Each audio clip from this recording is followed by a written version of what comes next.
கூட்டுறது எங்க வேலைதான் சார். நான் குப்பையை ரெண்டு பிரிச்சு கொடுங்கன்னு சொன்னேன். அதுக்கே எப்படி பேசுறீங்க? ஓ அப்படியா? சரி, அப்ப நான் ஒண்ணு பண்றேன். இந்த குப்பையெல்லாம் ரெண்டா பிரிச்சுட்டு ரோட்ல இருக்க குப்பையெல்லாம் பெருக்கிட்டு அங்க இருக்க அசிங்கத்துல உருண்டு பிறண்டு எடுத்துட்டு வந்து குப்பையை வாங்கிட்டு கொடுக்குறேன். அதை சம்பளத்தை மட்டும் நீ வாங்கிக்கிறியா?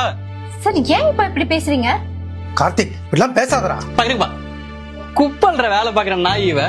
டெபுட்டி தாசில்தாரா வேலை பார்த்துட்டு இருக்க, ஒண்ணு போய் இவ்வளவு எகத்தனமா பேசிட்டு இருக்கா. டேய், உன் மேனேஜர் பேர் என்னடி? முருகன் தானே? ஆமா சார். இப்பவே கால் பண்ணி உன்னை வேலையை விட்டு தூக்க சொல்றேன். சார் சார் சார் வேணாம் சார். தொடாத. ரோட்ல இருக்க குப்பையெல்லாம் அள்ளிட்டு அதே கையோட வந்து என்ன தொடுற? சி. சார் குப்பையை பிரிச்சு கொடுக்க சொன்னேன். அது ஒரு குத்தமா சார்? எது?